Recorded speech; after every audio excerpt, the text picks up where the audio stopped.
Meagan Foster. She wasn't always a ship captain. It was years ago. The two were inseparable. There was no food, but there was love. Those brief days on the street with her childhood friend, the happiest time she's known. I can tell you that for years she was a smuggler, and worse before that.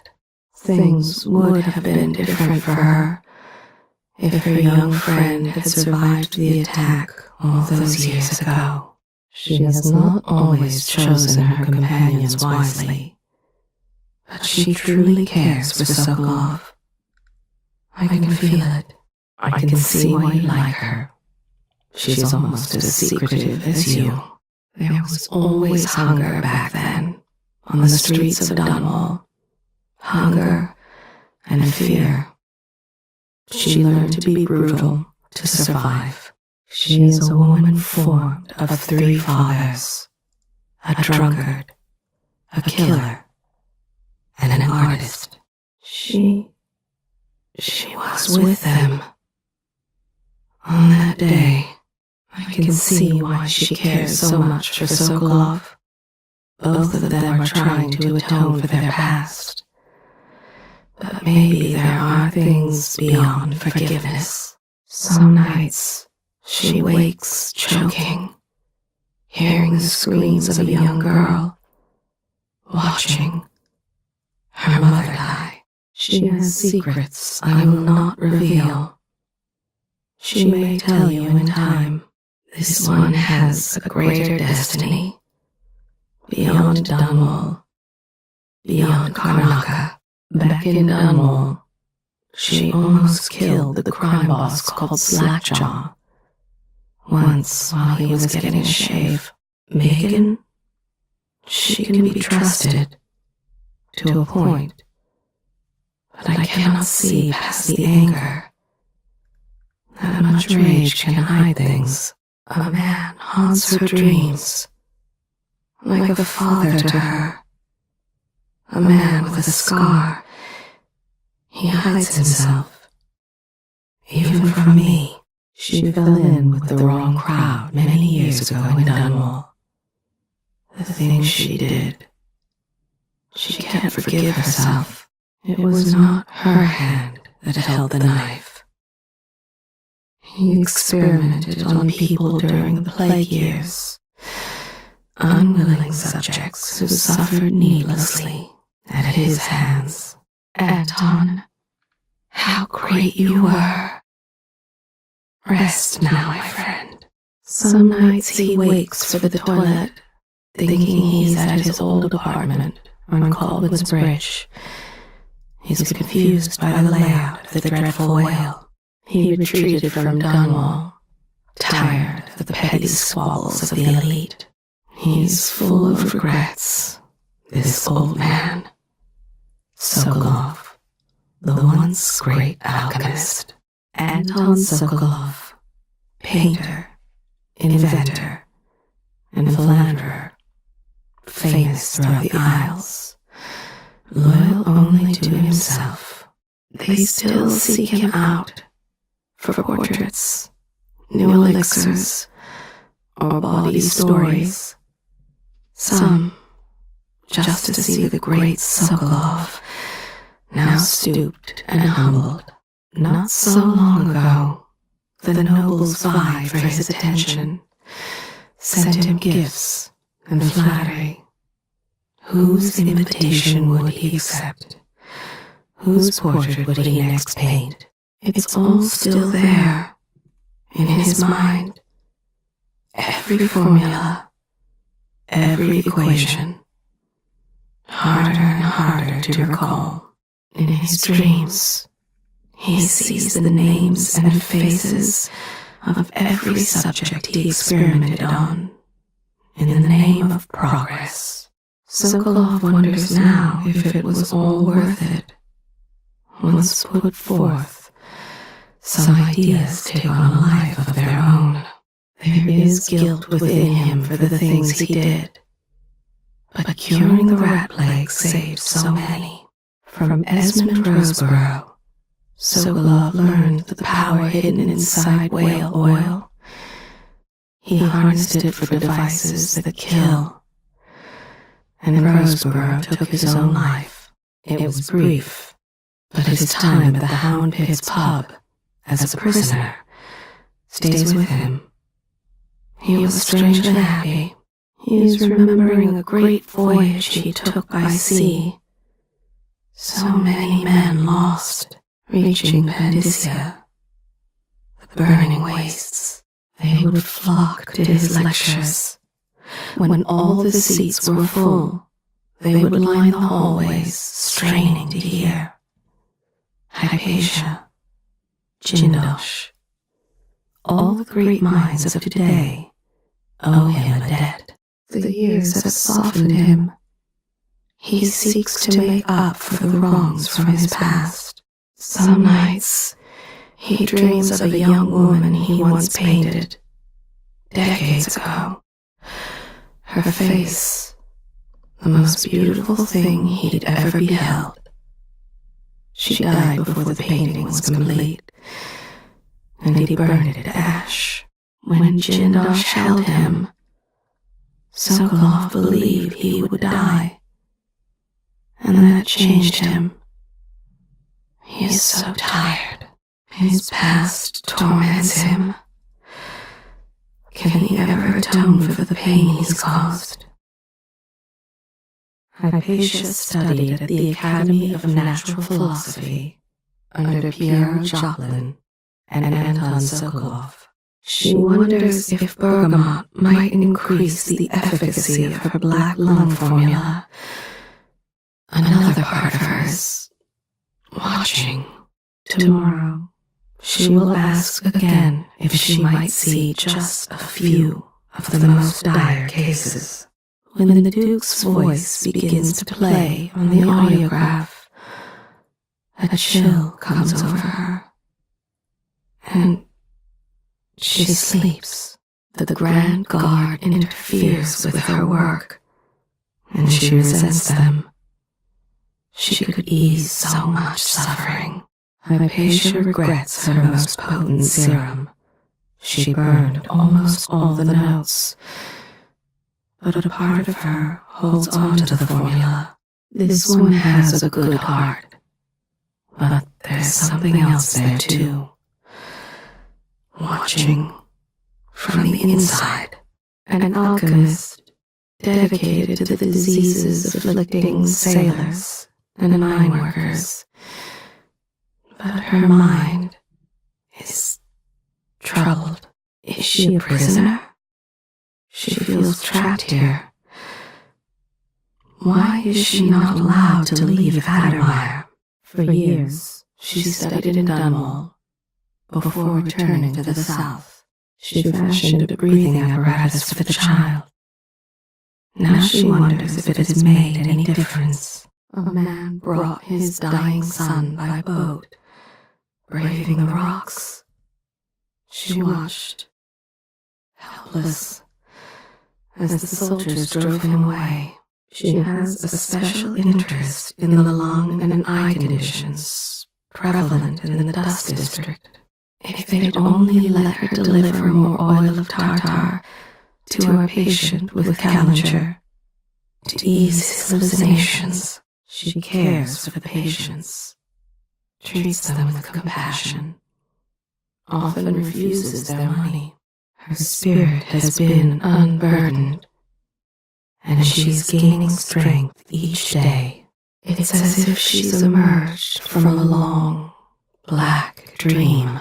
Already, she's thinking about an old patient suffering from boanthropy. She wants to know how the woman is progressing. There's a sense within her of what she's done, but only impressions. Hypatia's mood improves. She looks forward to seeing patients again. This is Vasco. He's been a loyal assistant to Alexandra Hypatia. Vasco, Hypatia's trusted assistant. She recruited him out of the academy, the best in his class. He knows something. He's seen something. That's why he's been made to suffer like this. Something has been injected into his blood. I cannot follow his thoughts. He is too weak to help himself. Something has been done to him. He will never see his family again.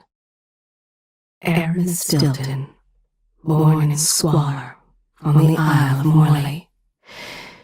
Now he runs most of the mines in Karnaca. He sees the beauty in the mines.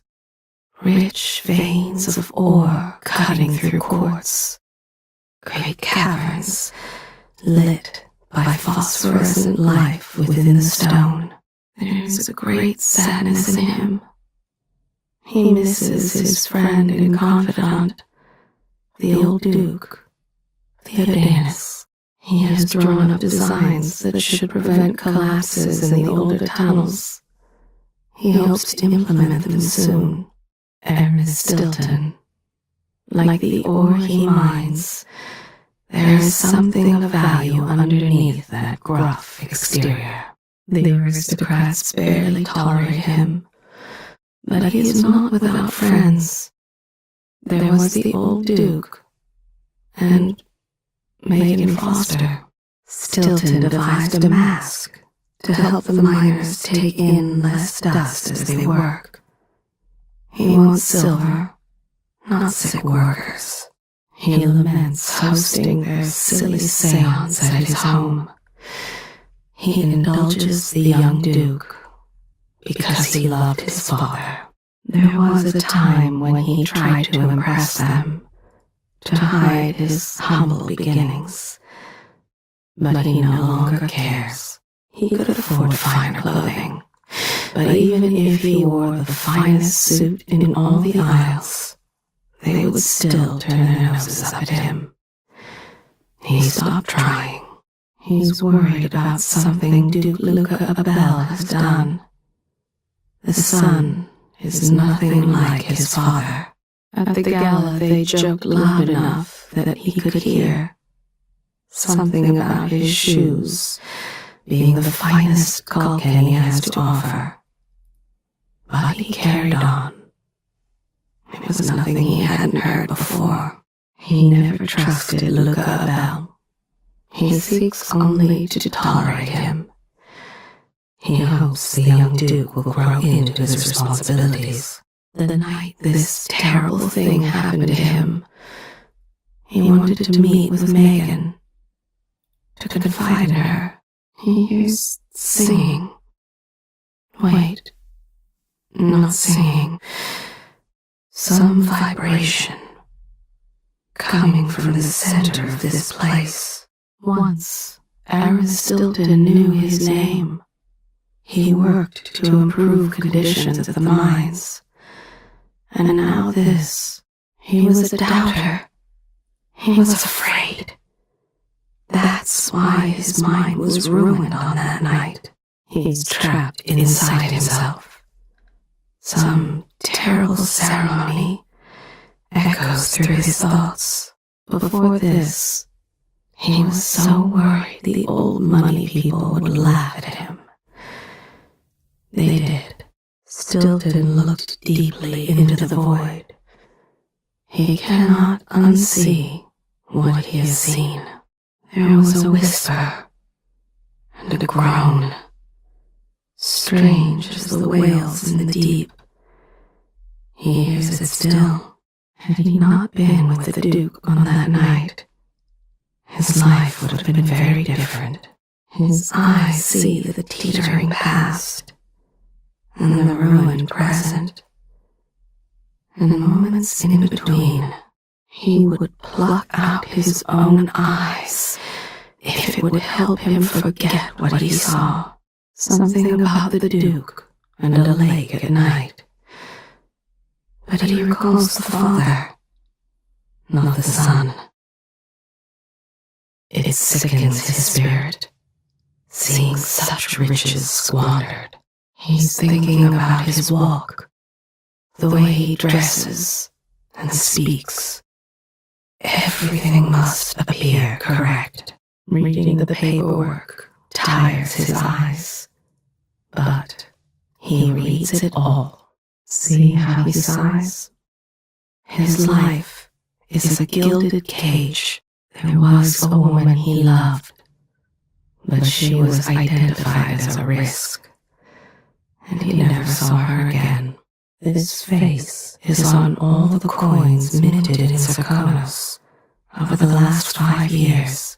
He would have amounted to nothing, and still might, but he has unexpected potential. After his duties are done, he'll enjoy a quiet moment on the balcony with a cigar. In the nightmares, assassins come for him. He begs them to see the truth. He looks up at the statues and wonders whether anyone will remember him. Lucia Pastor. Years ago, she lost her husband in a mining disaster. She's seen the conditions in the mines, seen how families live, seen children choking on the air in the dust district. The miners look to her to help them. There is no one else. She's dedicated her life to helping the miners and their families. That day stays in her memory. The grim set to his jaw as he headed for the mines. Then, the news of the collapse, and then the mad search for the survivors. Mindy Blanchard, second in command of the Howlers. She once broke a coffin maker's arm for smiling at her. Early on, she felt like she'd been born into the wrong life. So, she set about making it right. This one answers to Paolo, who is her closest friend and knows all her secrets. If she says she's going to hunt you down and kill you in the street, then that's what she'll do. It wasn't enough just to rob them. She yelled and cursed until they cried, just like she knew they would. She goes after the rich ones who cry and faint at the first sign of trouble.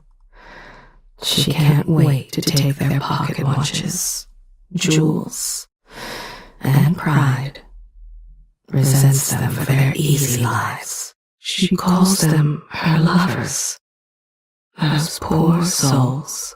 This is Paolo's second in command, Mindy Blanchard. Early in life, she was someone else.